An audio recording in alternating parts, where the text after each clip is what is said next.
Bienvenue and welcome everyone to Perimeter Institute's public lecture series. My name is Emily Petroff and I'm Perimeter's Associate Director for Strategic Partnerships, Grants, and Awards. I'm delighted to welcome you back to the Mike Lazaridis Theater of Ideas here at the Perimeter Institute in Waterloo. C'est un grand plaisir de vous accueillir ce soir à l'Institut Périmètre pour ce qui, nous sommes sûrs, sera une présentation fascinante. Perimeter Institute was created to be a gathering place where people can come together like we're doing tonight to ask the big questions about the universe and search for the big answers. Perimeter will soon celebrate 25 years of bringing people together from all paths: researchers, students, the general public, teachers, to explore the fascinating world of physics. But people on this land have been asking the big questions about the universe for thousands of years. Looking up at the night sky and understanding our place in the cosmos is a human constant throughout the ages.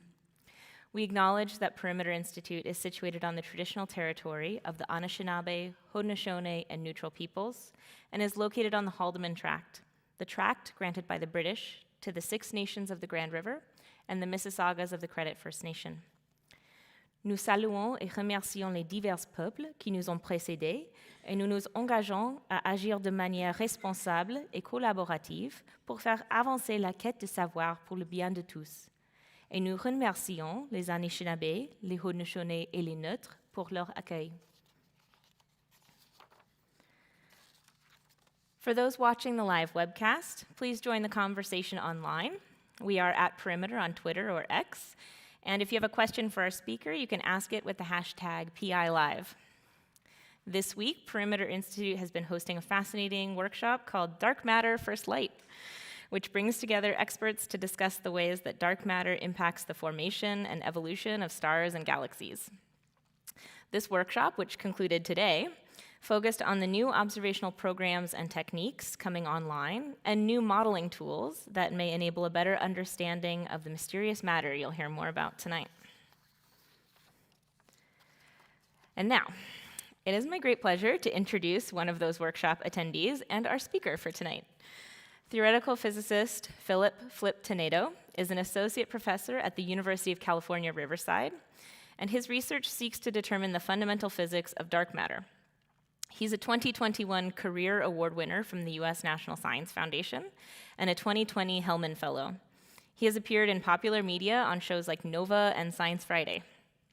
Dr. Tanedo grew up in Los Angeles and is a proud product of the Los Angeles Unified School District. He earned his bachelor's degree in physics and mathematics from Stanford University before completing graduate studies at Cambridge University, Durham University, and Cornell. He spent 3 years as a Chancellor's Advanced Postdoctoral Fellow at the University of California, Irvine, before moving to Riverside. Dr. Tanedo is the first Filipino-American professor of physics, and he has served in several official capacities as an advocate for equity in academia. His research focuses on developing a fundamental theory of dark matter. His work has interesting intersections with fields including particle cosmology, machine learning, and information. Tonight, he will discuss recent developments in the search for dark matter and how the scientific community can come together to find new answers. Please join me in welcoming to the stage Professor Flip Tanedo.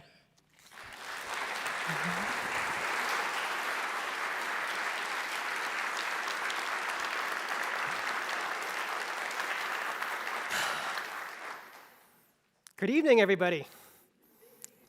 My name is Flip. I am a theoretical physicist, and I work on dark matter.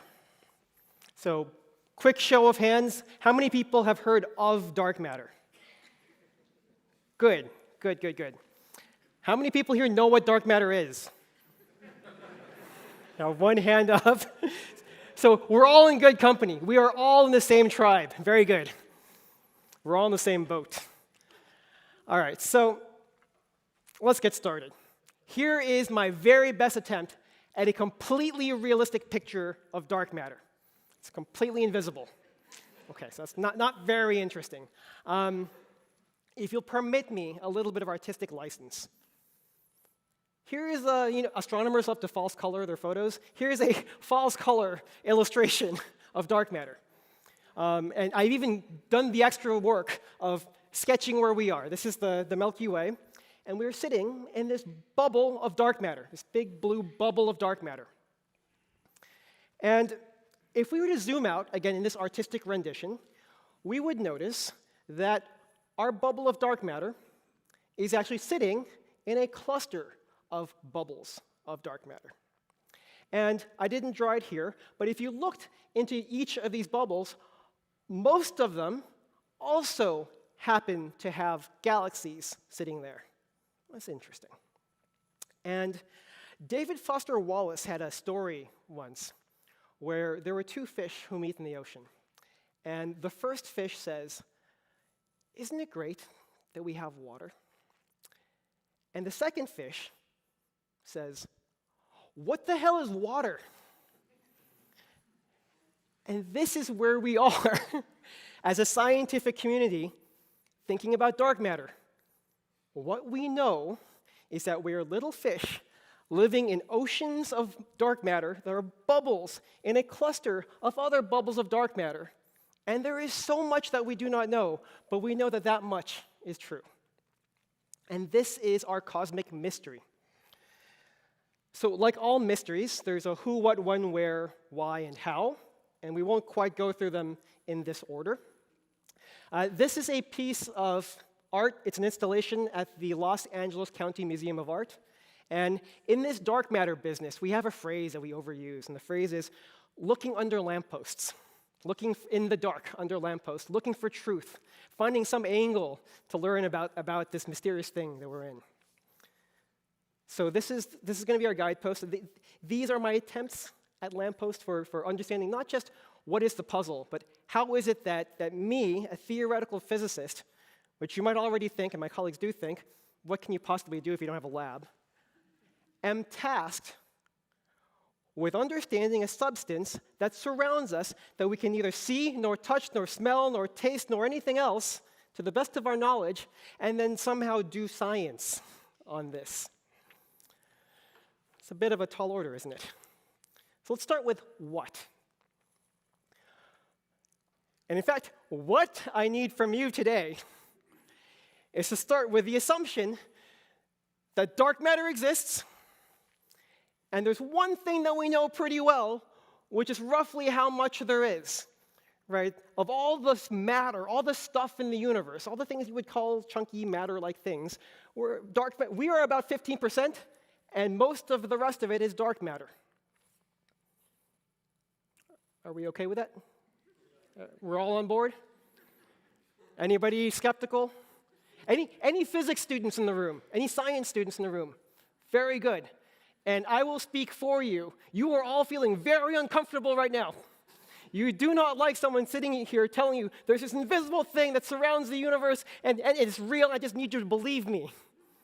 All right, so let's not just take this completely on faith.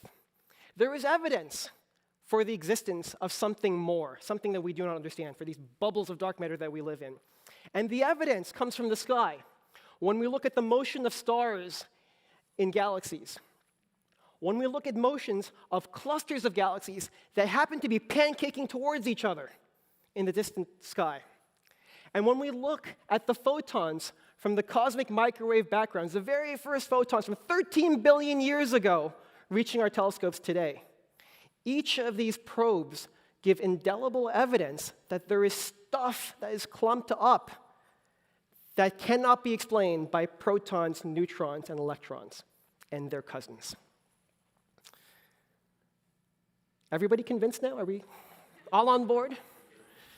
Physics students are all on board?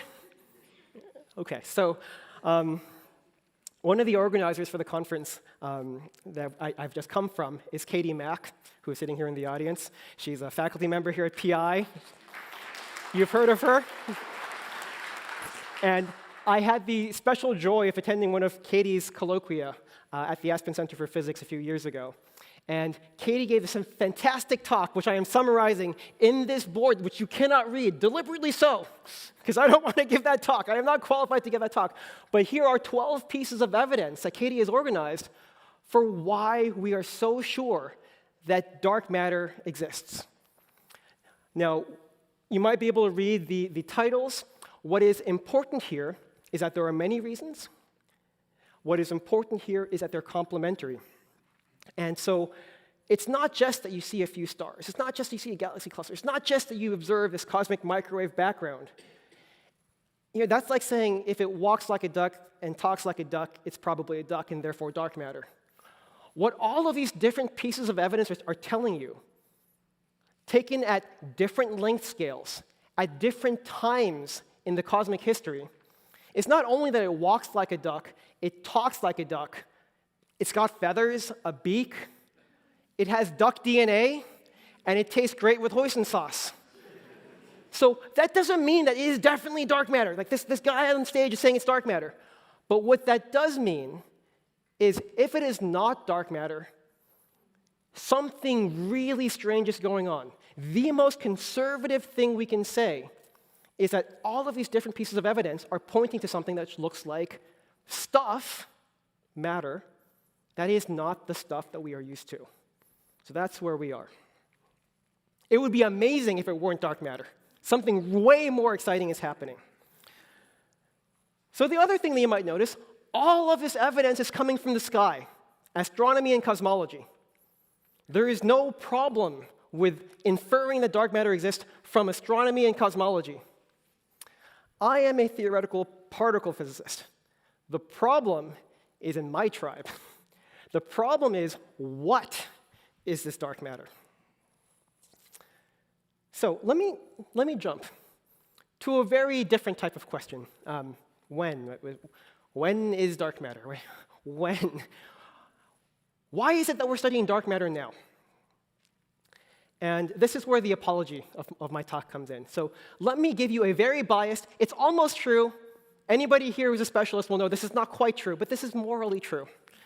History of dark matter. And this is a history of two tribes. Particle physics, where the problem is, and astronomy, where the observations are.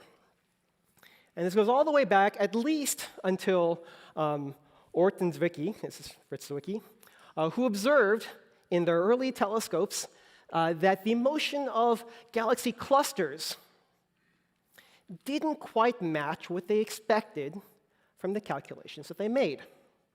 And they said, hey, you know what? This data really looks consistent with missing matter that is not the ordinary stars that we expect to see. Now, I wasn't around at the time, but I imagine what happened between the 1930s and the 1970s is people said, well, that's kind of interesting. This is a brand new telescope. Telescopes are hard. We don't really understand these instruments, so who knows what's going on. Around the 1970s, Vera Rubin also came to the same conclusion, looking at a completely different scale, looking at spiral galaxies, like the spiral galaxy of the Milky Way that we are in right now. So this is a completely different system. Right? Zwicky was looking at clusters of galaxies. Rubin was looking at spiral galaxies. And the motion of stars within the spiral galaxy also seemed to imply, oh, wait a second, there appears to be missing stuff. Okay.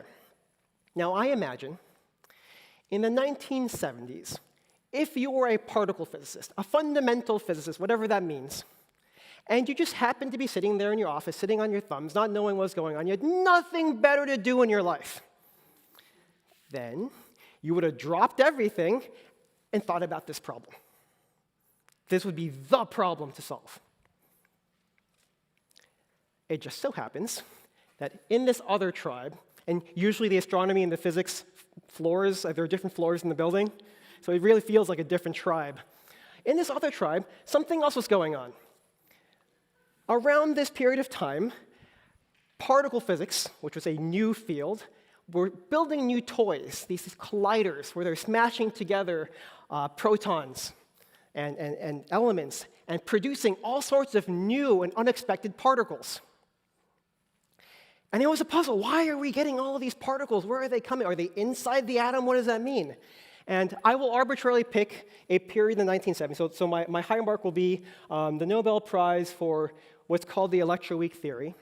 There was a tremendous effort leading up to this and after this, but this is a benchmark for me for the development theoretically of what we now know as the standard model of particle physics. And it was a heroic effort between experimental and theoretical physics to build this mathematical edifice.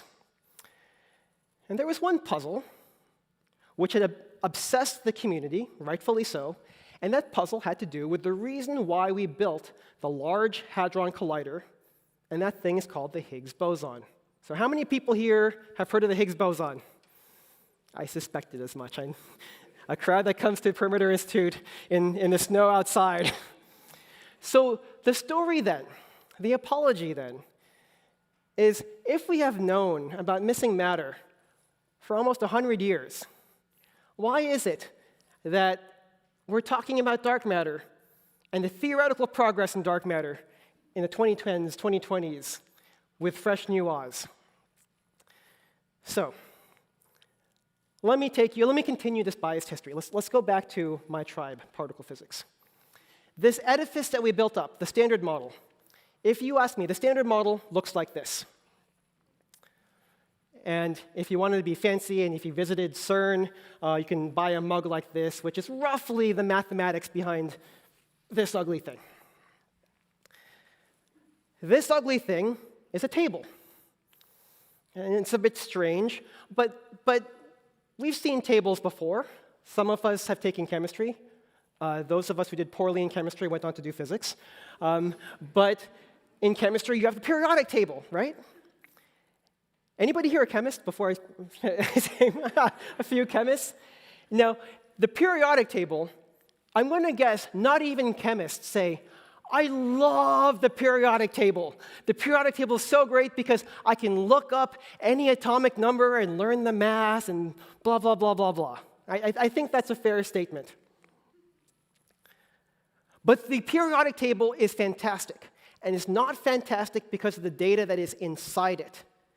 It is fantastic because the table is an organizing principle.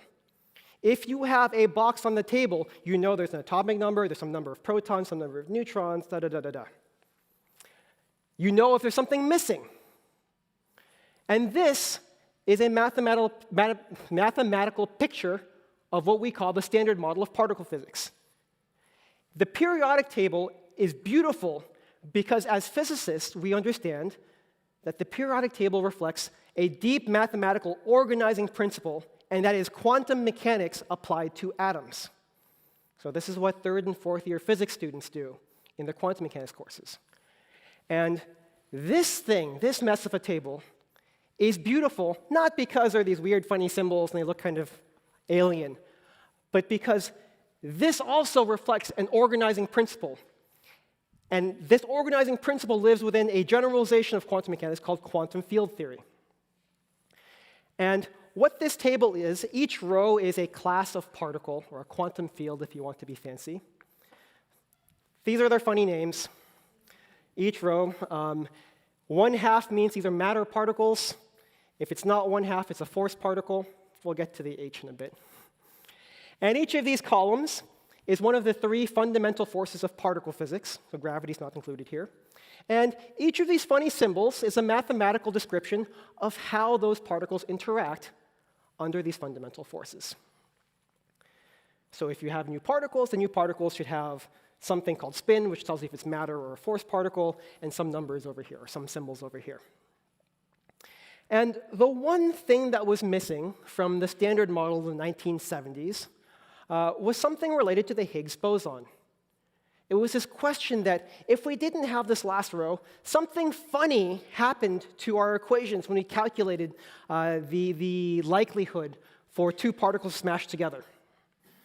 And the mathematics were giving us weird numbers like infinity, if that's even a number. Any mathematicians? And the simplest explanation for why this theory would make sense is that there is one more line here, the Higgs boson, that had particular properties, and if you turned the crank, everything made sense. Everything except for one thing. So we had a great idea, find the Higgs boson. If the Higgs boson actually exists, most of you know the answer. If the Higgs boson actually exists, there is one additional puzzle. Why is it so light? We now know that the Higgs boson weighs about 125 times the mass of a proton. If you turn the crank in this theory, you would expect it to be much heavier. So there's this give and take that didn't quite make sense. And so if you zoom back to the 1990s, and you went to the physics floor, the particle physics floor, not the astronomy floor, they had two choices. One choice was this puzzle of why is the Higgs boson light? This was the puzzle that their community had built up to over 40 years of colliding particles and building mathematical models, learning what all these weird symbols and tables meant, and oh yeah, this is an open question. And then there was this puzzle that our friends downstairs, our friends with these funny telescopes, and they go out at night, they're kind of like vampires, and they kept telling us this weird thing about there's missing matter. I go, okay, which one are you going to work on? Right, the one where there are faculty who will hire you as a postdoc.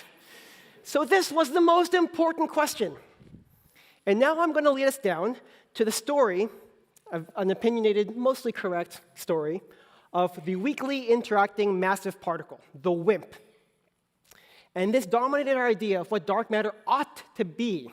And as a scientist, you'd be really careful when you say nature ought to be something for about 30 years. And here's how it works.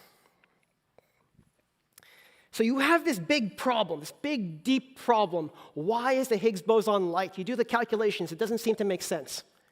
But you realize that there's a way to explain why the Higgs boson would be light, and that's to invoke some deep, elegant mathematical principle that would explain why the theory is actually more constrained. Here is one such deep, elegant mathematical principle. It's called supersymmetry. Supersymmetry is some deep, elegant mathematical relation between force particles and matter particles. And they all have silly names. If an electron is a matter particle, there's a silly force particle called a selectron. You have to get your kick somewhere. So what? So this ends up solving this puzzle that we had found. This symmetry, because every particle has a copy, gives you new particles. This theory predicts new particles. All right, so lesson number 1. Mo particles, mo problems. I want us all to be on board with that. So what happened? Oh, this theory has more particles. So what? It turns out the moment you put these new particles in, and you knew exactly what they were, because for every, there's a proton, there's a superproton, all this stuff, protons suddenly have new reactions where they can decay. Well, that seems kind of dangerous. You're here, I'm here, our protons are still around. And in fact, for the physics students in the room, the bound on the lifetime of the proton is actually longer than the age of the universe. So you should think about, how do we have a bound that is longer than the age of space-time itself? But protons are pretty darn stable. So that's not a good feature. But we're thinking, this is some weird practical problem. This elegant, deep mathematical thing was so beautiful. Let's try to save it. And what we do is we put a Band-Aid, a mathematical Band-Aid. And we invent some additional symmetry. There's not deep, not elegant, but we just say, maybe there's some rule that prohibits these interactions. And it has some silly name, R parity. And I will bet you nobody in this entire institute knows what the R means in R parity. I don't know. But what this R parity does, mathematically, you apply R parity, and that means that the interactions that would have caused the protons to decay are no longer allowed. And it looks like everything starts to work again. You solve your deep, elegant problem, and the immediate other problem that comes up seems to be okay, and you start feeling pretty good. You bring your team of graduate students, and you look at this, and you say, hey, what else does this theory do for us? Well, with all of these new particles, and some reason, some conserved, some parity, it turns out the lightest new particle is stable. So the reason why electrons don't decay into neutrinos, which are these other funny particles, is because electrons are the lightest particle that carry electric charge. There's no way to conserve charge if that electron decayed. So the lightest new particle, which carries our charge, is stable, cosmologically stable. And it is at this point that we think, hey, I heard something about cosmologically stable new particle. Oh, it was our friends downstairs. So we go down the stairs and we say, what do you know about dark matter? And the one thing that we knew about dark matter is roughly how much there is. So there's a calculation to be done. And it's a good thing because there's a grad student now in the room who says, hey, you know what you should do? You should do this calculation. And let's be very honest. The first thing the grad student does is, nah, that calculation is hard. And it is hard. It's hard because this calculation is telling you how much dark matter is left over after the Big Bang. So on the one side of the calculation, you're doing this particle physics calculation, something about quantum mechanics and reaction rates for producing dark matter and dark matter annihilating. On the other side of this calculation is something about the expansion of the universe to figure out how much dark matter is left over. So you have gravity, G Newton is in there, and on the other side, you have all these particle physics numbers. And the grad student says, you're telling me that you want me to do this really hard calculation, learn all of this general relativity, and you expect me to match this arbitrary number from these people downstairs who I've never met in my entire 3 years as a grad student? And you say, yeah, it's for your thesis. And wouldn't you know that the number that comes out is the correct number? No, okay, that's a lie. But it was a correct number within a couple of orders of magnitude. Any astronomers, there's at least one astronomer in the front row, but if you're a particle physicist sitting on the 5th floor and the astronomer's on the 4th floor, you think, 2 orders of magnitude? That's amazing for astronomy. You're dead on. So we write papers and we celebrate. Okay. You wake up the next morning feeling pretty good about yourself. And then someone knocks on your door. Oh, who's here at 9 a.m.? You open up the door. Professor, that was a fantastic series of paper you wrote about supersymmetry and dark matter. I'm your new grad student. What are we going to work on now? And you think, oh gosh, I don't remember that I hired a grad student. Well, there's one game that I know how to play, and it's this puzzle of why is the Higgs light? Oh, maybe we got it wrong last time. Okay, let's try alternatives. Let's look for some other deep, elegant, mathematical explanation for why the Higgs mass should be light. And it turns out one such deep, elegant mathematical solution is to extend space-time, have an extra dimension. Totally weird. Turns out it can kind of work. Well, if you have an extra dimension, what do you get? Like higher modes in the violin string, like higher octaves, these extra dimensions predict new particles. Huh, okay. And what happens when you have new particles? Mo particles, mo problems. Turns out these new particles, when you put them into your theory, screw up all sorts of weird observations that we found over the past 30 years. So that can't be right. It's not quite proton decay, but related to proton decay. And there are weird different flavors of extra dimensions. And so the grad student starts to slump. We say, it's okay. We've done this before. So you invent a humbler new symmetry. It's a Band-Aid, mathematical Band-Aid. It's called Kaluza-Klein parity. What that means is some of these new particles are prohibited from interacting in certain ways, and it ends up curing these observables, just like preventing the proton from decaying. And the grad student says, oh, good. What else happens? Well, once you have a new symmetry and some conserved charge, the lightest new particle is stable, cosmologically stable. And the grad student says, okay, and then? Well, what I would like you to do is to read your predecessor's thesis and learn how to do the calculation where this new light particle, this lightest particle with kk charge, how much of it is left over in the universe? And the grad student says, okay, well, I can read the previous student's thesis, but that was like a shot in the dark that it worked out. How do you expect? And you said, just do it.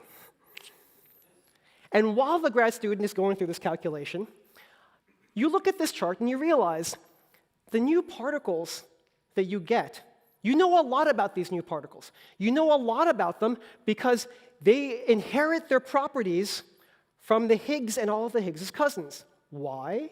Because there is this deep, elegant mathematical symmetry. It's like a mirror. The thing on the other side of the mirror, you know what that person looks like.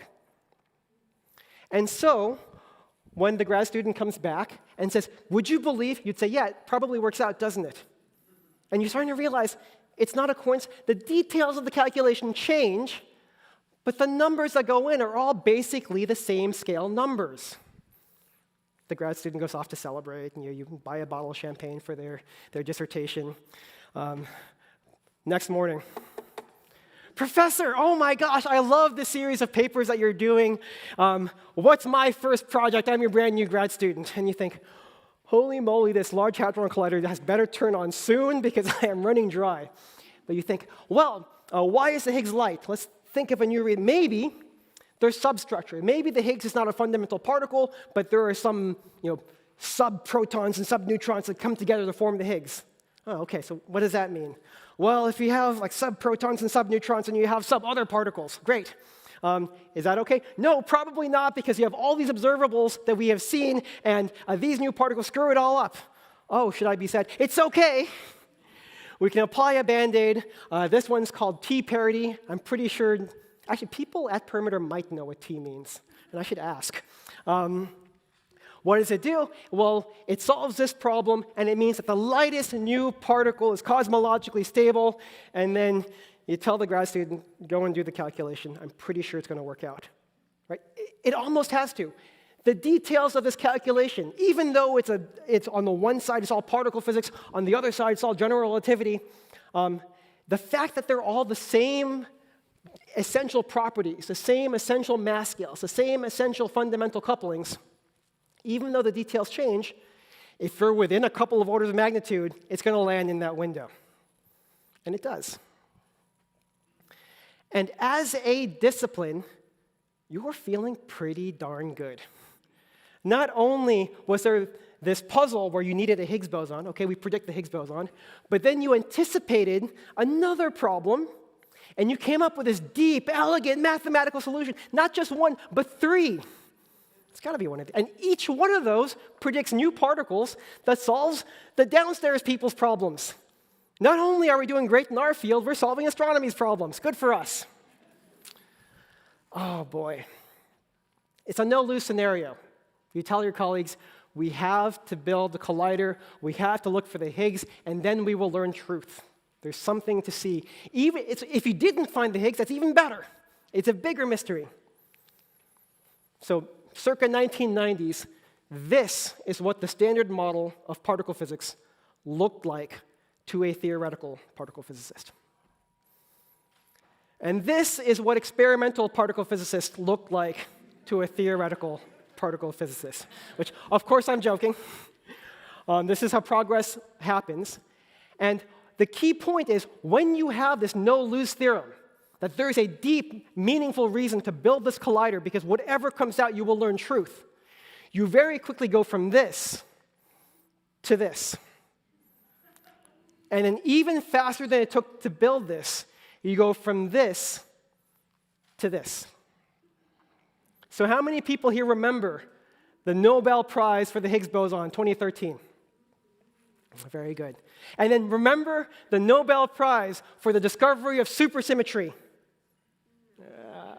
That's right. The Nobel Prize for the discovery of extra dimensions. Of the compositeness of the, no. So something went tremendously right. There was a Higgs boson, but something went tremendously wrong. So 2013 also happened to be the year that I defended my thesis. It was a thesis. You probably have heard of the chapters. Chapter 1 was supersymmetry, Chapter 2 was extra dimensions, and Chapter 3 was the compositeness of the Higgs, and all of the great new things we would discover at the Large Hadron Collider. I don't know how it happened, but by some happenstance, someone put me in contact with Science News. And the next thing I knew, I was literally the poster child for a particular type of ennui among particle theory graduate students who are graduating right around this time. And it was so great, right? It was a perfect love story, right? You solve this problem in particle physics, and for free, you predict the solution to this other problem.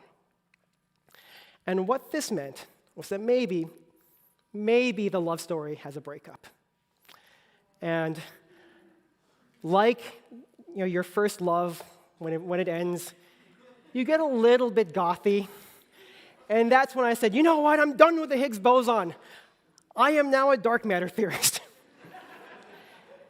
And there was some reason to this. There's this idea that there is still an open problem and a toolkit for building theories that had not been fully utilized directly for this problem. How do people feel right now, by the way? I know my own emotional feelings about this. It takes some time to get over it. But it's a little bit of a downer. So let's move on to where. And here is where there's a little bit of hope. Right? Because even though this fantastic program of the weakly interacting massive particle, the supersymmetry extra dimensions, composite Higgs, even though all of that didn't quite pan out as well as we had hoped, it worked great for Higgs, we still have the Large Hadron Collider, which probes smaller length scales than ever before probable by the human race. This is humanity's best microscope ever built. We still have labs like Snow Lab, about 400 kilometers north of here, where we have the most pristine environments to look for the chance interactions of dark matter scattering off of a nucleus. Some of the most pristine environments, again, literally ever made by humanity. We still have an upcoming program of telescopes to search for, with higher and higher resolution, for this light from 13 billion years ago. And this is a site in Chile, in the Atacama Desert. And, completely unexpected, we now have gravitational waves, which are literally a brand new way and qualitatively different way of seeing the universe through radiation of space and time itself. We are equipped to make progress on this problem. And so for all that I will apologize, and you know what, maybe the 1990s and 2000s, we were thinking in the wrong direction. This program, some of it serendipitous, is well suited where we have a fighting chance to make deep progress on this question. So for the past 2 years, the North American particle physics community goes through this decadal process where we review what are our priorities, our scientific priorities in our field of fundamental physics. And it should not surprise you that one of the unifying themes was to understand what is dark matter. All right. So that says something about particle physics. That says something about where the field is. I am a theoretical particle physicist. How is it that I search for dark matter? All right, so I have a quiz. This depends on whether or not you're wearing glasses. What is the difference between these two pictures? Anybody? Good. So one of these is the Millennium Falcon. I think this is a screenshot from one of the movies, so let me say this is the Millennium Falcon. The other is a Lego model of the Millennium Falcon. And there's something very deep here that I think it rings true to any physicist. The model is an approximation for the actual thing. If you zoom into the model, if you lift it up, if you look around, and if you pick it up, you say, hey, this thing is kind of small to be the Millennium Falcon. But in the right context, you learn something about the Millennium Falcon. You learn, maybe this little deflector dish, which fell off in one of the movies, is roughly the same size as this bit over here. There are things you can learn from a model. But the model is not nature. The fact that you have a mathematical model does not prescribe what ought to happen in nature. And this is where we are. So when you ask, what is it that theoretical physicists do? There's a misconception that we tell you what nature is. We don't do that. We cannot do that. We build mathematical models, and here is the model that we introduced earlier, the standard model, to describe nature and to mock up nature and maybe glean some principles that nature realizes, but that is not a prescription. So there's this great painting. It says, "This is not a pipe." I will spare the Quebecois my attempt at French. But when we do theoretical physics, we are exploring what types of models can explain the dark matter puzzle, and what can we learn from those mathematical models. And like any good crime procedural, there's a motive, means, and opportunity. A mathematical model for dark matter answers these questions. First one is, what is it? Some supersymmetric partner of blah, blah, blah, blah, blah. The next thing is, how did it get here? You have to explain what mechanism created this particle. Then, most of the particles that we know of are actually unstable. You have to explain, why is that particle still around? And given that we've been searching for dark matter for 30 years, then your theory has to say why we haven't found it yet. And any theory worth its weight will tell you, and this is how you will discover this type of particle. It'll give you something falsifiable. And so for the weakly interacting massive particle, there is some deep, elegant mathematical symmetry that explains to you what this new particle is. And that was very deep and exciting and meaningful. Then there's a series of answers. How did it get here? Well, the same way that ordinary particles got here, through something called thermal freeze-out. That was the calculation that we asked the grad student to do over and over and over again.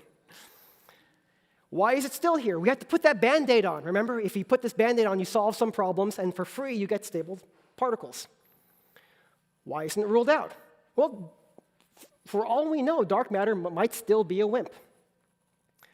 How do we discover it? For the WIMP, we keep doing exactly what we are doing because we have the experimental program to probe this. But there are other answers to these questions. Maybe it's less interesting what the deep mathematical principle is before. Maybe we start with, there is dark matter. Let's build the simplest building blocks, the simplest Lego model, the simplest mathematical model, and see what comes out.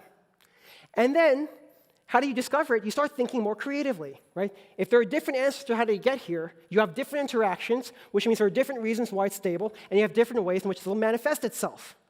And one of the really great things we've been talking about over the past 3 days here at Perimeter is one puzzle that I'll shout out, which is there are a handful of black holes. So this is a quasar. It's an artist rendition.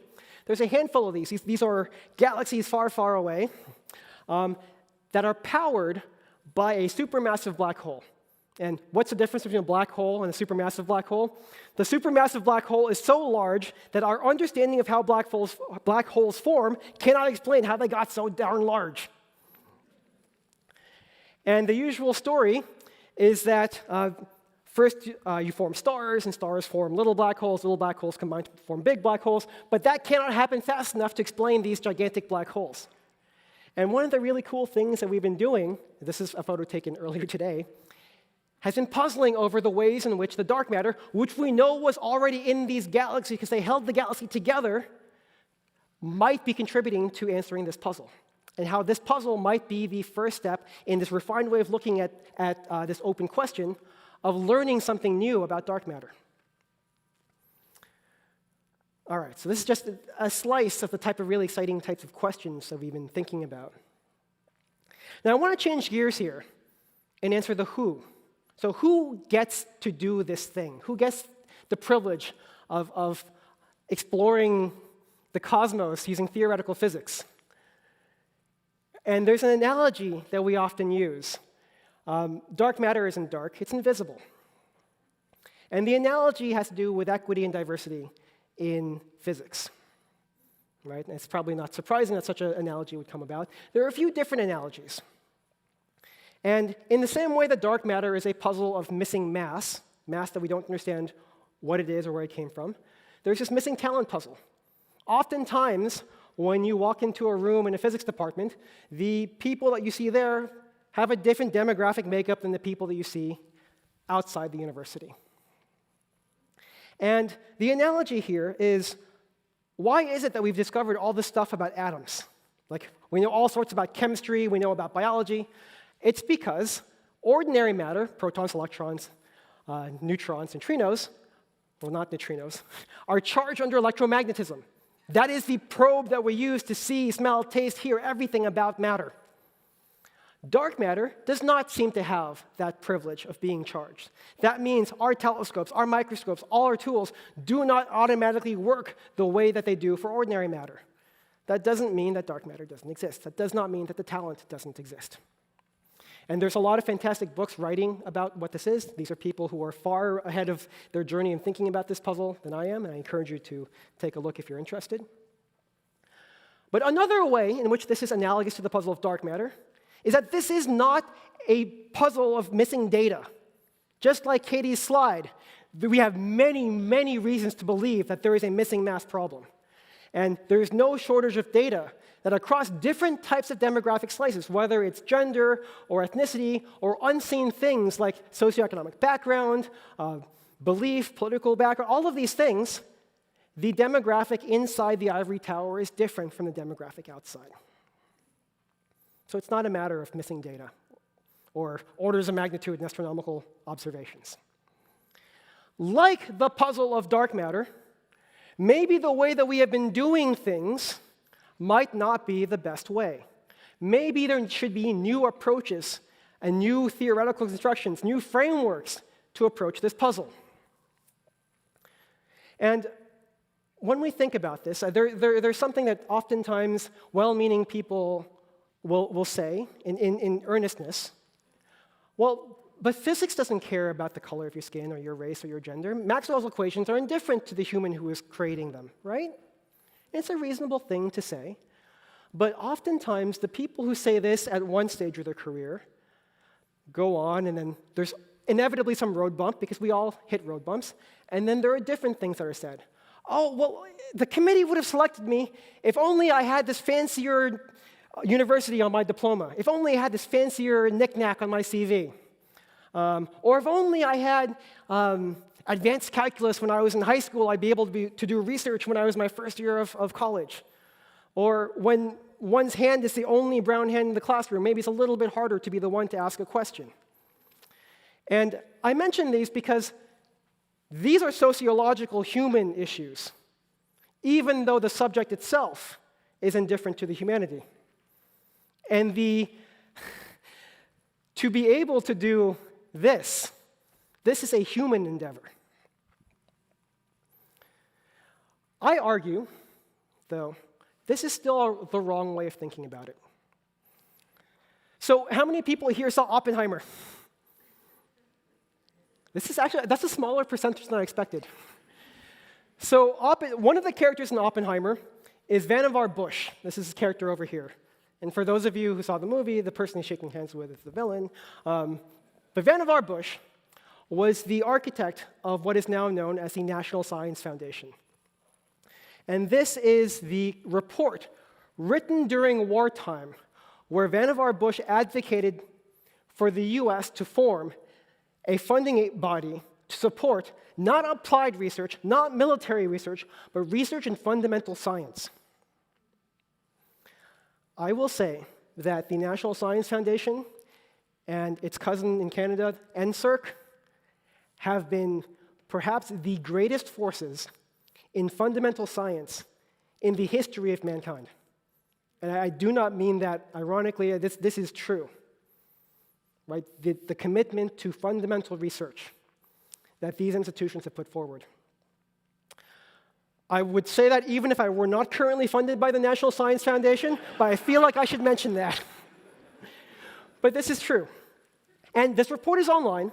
If you look into this report, there is this phrase by a chemist, James Conant, in every section of the entire area of the word, every section where the word science may be applied, the limiting factor is human. The limiting factor is human. And so here's the version from Perimeter Institute. Rob Myers, the director of Perimeter Institute. We can't afford to leave any great thinkers or any great ideas behind. The limiting factor is human. So you might have the best microscope humanity's ever built. You might have the most pristine environments to look for dark matter scattering off of nuclei. You might have the ability to see with finer resolution than ever before the first light of the universe, and you might have a damn new way of seeing the universe itself. But the thing that is holding us back is human. This is the value of places like Perimeter. This is where the progress is. And if you ask purely about scientific interest, you're saying nothing about fairness or equity or any of these things. When you want to draw people to this calling, you want the people who will sacrifice and work hard and who are willing to do this. This is a hard job and it's difficult work, tough problems. You want to be able to draw from not just the 15%. You want that entire 100%. Right? The power of full participation is analogous to the Standard Model. The Standard Model does a lot of great things. Chemistry is because of the Standard Model of particle physics. But dark matter creates galaxies. So let's do one last question. That's how we do it, who does it, who gets to do it, why do we do this? And whenever I think about this, there's a painting by Paul Gauguin. Who are we? Where do we come from? Where are we going? In some order. And I think about this. Why do we do science? I think about this painting because it reminds me that every culture, for as long as humanity has been human, has had a story, has had a cosmology of how we belong, how we came to be who we are, where we came from. Right now, science is part of our cosmology as a global human species. And we have our own story. And that story is something like this. 13 billion years ago-ish, there was something called the Big Bang. We don't quite understand what happened. It's curious. The Big Bang formed a lot of the matter and stuff in our universe. A good chunk of that stuff is dark matter, which you see here in these weird filaments. The universe expanded rapidly and cooled down, and these filaments condensed. Where these filaments overlapped, there was an overdensity of gravity. It started pulling in more dark matter. That dark matter overdensity then had a bigger gravitational pull and started pulling in this really funny stuff called hydrogen gas. And that hydrogen gas collected into this clump of dark matter, and eventually the hydrogen gas found each other, and they started forming these funny things called stars. Some of those stars would go supernova and produce metals, and you would form more complex stars. Those would get together into things called galaxies. In the galaxies, you'd find these little solar systems, and the next thing you know, there's a planet called Earth, and there are these people who are little goldfish who are just discovering the dark matter ocean that we happen to be living in. And that is why we do this. So thank you very much.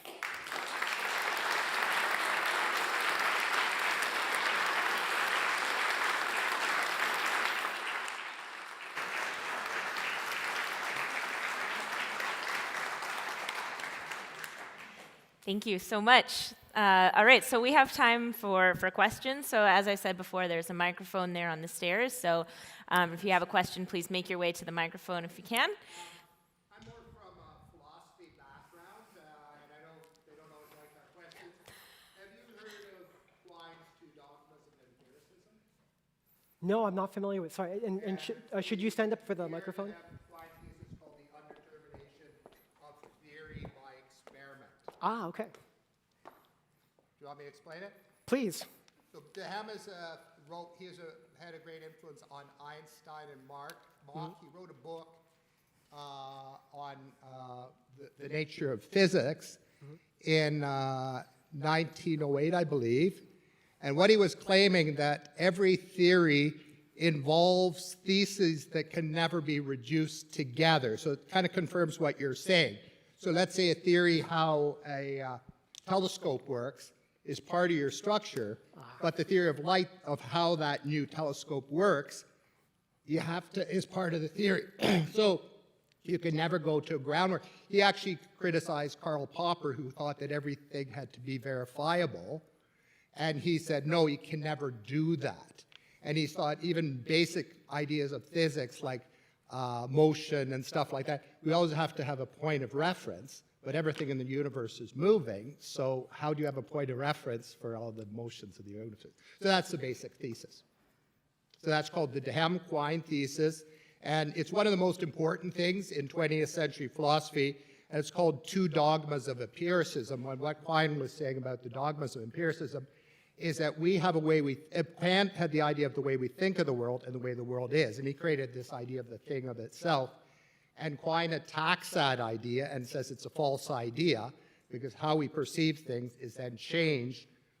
So the theory, we don't work that way, and the things get actually mixed together. So that's the basis thesis. So you might want to look it up. It's called Two Dogmas of Empiricists by Willard Van Hoop. And it confirms exactly what you're saying in a certain way. So, okay, thanks. So yeah, I can offer, I'm afraid of saying this in the wrong way. My best friend at UC Riverside is a philosopher. and I think, I'll say one short thing on that, which I thank you very much for sharing that. Part of what I wanted to share here was the way in which my sub-tribe of particle theory thinks about theories. And what you're saying is exactly, it is a philosophical question. But thinking about capital T theory, where this is some framework for everything. And I think what's relevant here, epistemologically, is that the theories that I'm talking about here are lowercase t theories. And that's why I emphasize by the Lego analogy that these are toys that are meant to do one thing. That's exactly what the Ham says and Quine says as well. And actually, there's a philosopher at U of T called Bas van Frazen, and he says that as well. So all three independently agree on that. Thank you for that. Yeah, all right, so we have some questions from the online audience. Mm-hmm. And if you have questions in the audience, please feel free to make your way to the microphone. Let's see, we have plenty of questions from online. So here's a good one. If we found dark matter, what other physics mysteries would be easier to solve with that new information? Ooh, that is a really good question. Thank you, person in the universe who asked this. We have a list of puzzles, and depending on what it is that we find, how we find it, there are different ways of piecing that into these puzzles. And so one way of playing this game that we play as particle theorists is pick your favorite particle physics problem. Why is there more antimatter than matter? Or sorry, why is there more matter than antimatter in the universe? Why is it that certain particles have these weird properties? Why is it that the Higgs boson is light? Right? That problem is still out there. And then you play this game of, there's this new telescope coming online. If that telescope has this new ability to see the world in a certain way, what implications does my proposed model, my toy theory, imply for that telescope? And so there's this whole, in fact, in our conference, we had this fantastic figure where it was a flow chart of, if you see this, then what do you think it could be, and what is the next experiment that you do to verify that? But the question hits exactly at the heart of what it is that we're doing. That's great. Go ahead. Can you comment on the modified gravity theory introduced by John Moffat that claims to explain cosmological data without dark matter? This is a fantastic question. Thank you. So modified gravity, or Cousins modified Newtonian dynamics, this is an alternative to what I was saying where let's all get on the same page and dark matter is a new particle. Thank you very much for pointing this out. And so this is a different proposal. People have different opinions about the viability of these proposals, embedding it into a full theory, a capital T theory. But that's all human opinion, right? We call it Bayesian priors about what a good theory ought to look like. What's really neat about modified gravity is that it is a proposal that has value in the space of understanding what dark matter is. And I'll give you an example of this. So even in my tribe, there's this idea called self-interacting dark matter. You know, dark matter isn't just inert, sometimes it bounces off of itself. And what modified Newtonian dynamics tells you is that maybe gravity behaves a little bit differently on different scales. One of my colleagues at UC Riverside, Haibo Yu, realized that, that theory has some merit in connecting to experiments. That's really exciting. I have my own pet theory, if that dark matter will bounce off of itself. And if dark matter bounces off of itself, the distribution of dark matter in these bubbles, in these halos, would be different. It'd be more puffy. It's like a popcorn machine. And if dark matter is more puffy, that means the gravitational interaction, the net gravitational interaction, will be a little bit different. And if it's different in just the right way, it can end up looking like modified Newtonian dynamics. And say whichever tribe you follow and whatever you prefer as a human being, experiments will figure things out ultimately. But the fact that there's this idea led to cross-pollination of new ideas and new observables, and this is the key point. What happened was the community was able to say, we should look for this type of observables in our new telescopes, and that will teach us something. And so I know a lot of the way people frame this is as a debate between one camp versus another camp. We're all on the same team trying to discover truth here, and I think that's a really fantastic example of that. When you talk about philosophy, Oh, thanks, Carly. we often have a different view. There's a kind of thing called teleology, which is rejected by just about every scientist, except for Aristotle, Plato believe in teleology. What's your view on teleology? May I ask for a definition of teleology? Teleology means there's goals within the universe. So electrons don't behave as individual particles, but they start on the Earth, they form magnets, and the Earth has a magnetic field and all these things. So there's kind of like not a total teleology, but a partial teleology that can explain the different reactions. Do you understand what I mean? I don't think I follow yet. So We might have to teleology- follow up with this Yeah, conversation okay. after Apologies. the lecture. I think we have one more question from the audience. Hi, thanks a lot. Hello, thank you. Pretty simplistic question, I think. My background on this is so elementary, so please forgive the silliness of the question if it comes off that way. You start the question, now I'm terrified. No.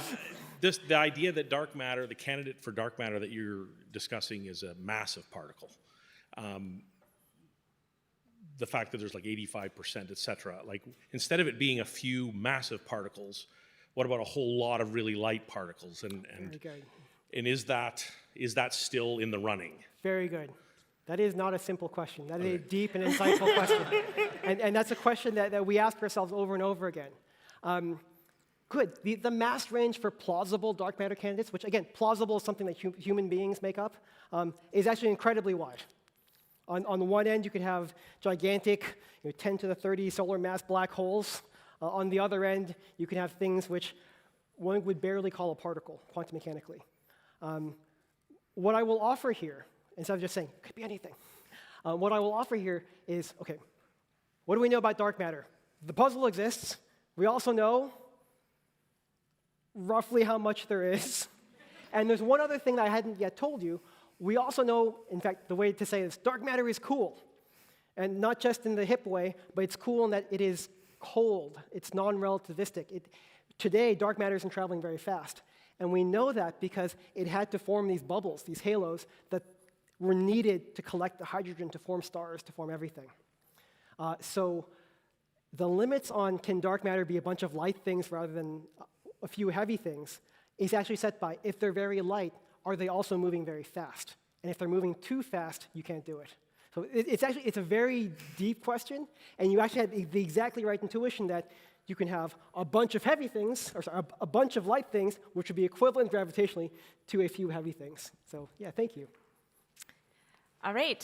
Thank you so much to all of the folks who asked questions. Thank you to our online audience, and thank you so much to Professor Tanedo. Thank you. It's